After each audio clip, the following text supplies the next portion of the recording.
I have a text from a pastor yesterday who refuses to vote or get his friends to vote, saying that we must punish Trump and punish Harris for not being biblical and not being engaged with biblical worldview issues. I have the text right here.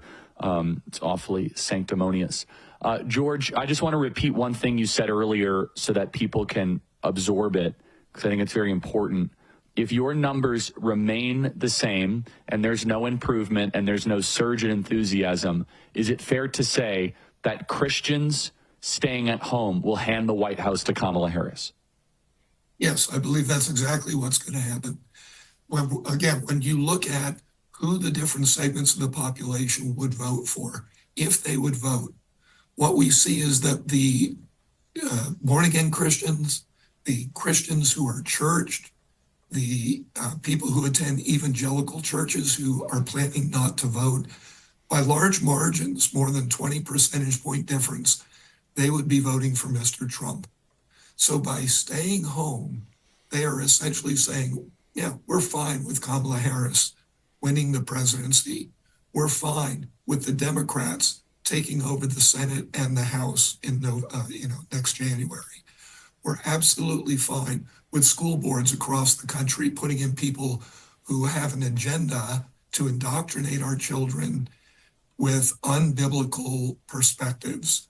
Let me also just say, because it burns me up, that email that you got from the pastor saying we need to punish Trump and Harris because they're taking unbiblical views. I'd love to ask that pastor, so what are you doing with the people in your pews to punish them who don't have a biblical worldview? Because my research shows that in churches all over the country, a majority of people in Bible-believing churches, allegedly Bible-believing churches, whether they're evangelical, whether they're fundamentalists, whether they're charismatic, whether they're independent, whether they're Bible churches, across the board, we're showing that large majorities of the people sitting in our churches week after week do not have a biblical worldview. What's the pastor going to do about that? Well said, George Barna. Come back anytime. As George Barna said it crisply, if his data is correct, even a little bit off, Christians will hand the White House to Kamala Harris on a silver platter. And we know what happens after that. It's on the church. And right now the church is giving the keys to the kingdom to Kamala Harris. George, thank you so much. That is not just some random schlep that we put up on the screen and an interview with. That is one of the most reputable and respected pollsters and market researchers in the country when it comes to the Christian population. George Barna has been doing this for over 40 years.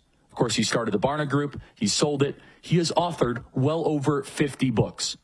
He is proven time and time again to pinpoint with chilling accuracy the enthusiasm and the energy of the Christian community when it comes to politics.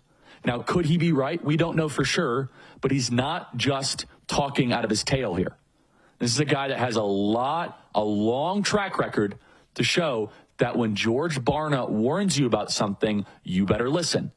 And I have a group text message of these wonderful pastors that I just adore, many of whom are just so livid with Trump. And I think they're going to vote for Trump, but they're certainly not going to speak on behalf of him. They're certainly not going to say anything positive. They're not going to mobilize their congregation when in prior election cycles in 2020 and 2016, they would have. So what is going on here? Well, number one, there is some consternation, somewhat understandably, but not really, about the abortion thing. I get it. I'm 100% pro-life. I wish the country was more pro-life. So a lot of people are emphasizing that issue. Secondly, a lot of the George Soros-funded evangelical propaganda is wearing people down. It's wearing weak Christians down. And most importantly, pastors are not leading their flock in a biblical manner. But here's the truth on the pro-life thing. This is the most important election if you are pro-life. This is the first time there are serious pro-life laws that will be repealed if Kamala wins. You realize that if Kamala wins, the serious pro-life laws in Oklahoma, in Georgia, will be gone.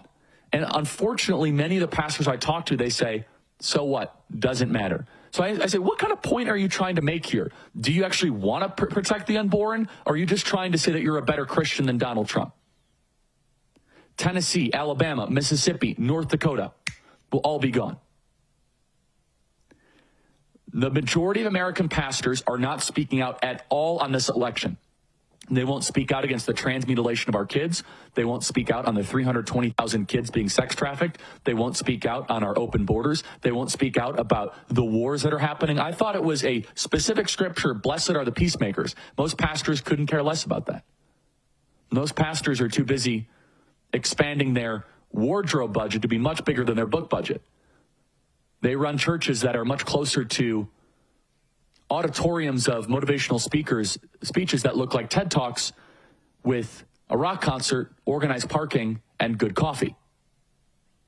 You see, the problem here is that the American church has not been a strong, resolute organization for quite some time. It is afraid. And I've visited a lot of these churches. They're terrified. And so here's the reality. If American Christians do not wake up and pastors do not boldly speak out every Sunday from now to the election, this country might be lost. This last weekend, a clip was sent to me of an amazing priest in Scottsdale, Arizona, Father Klein.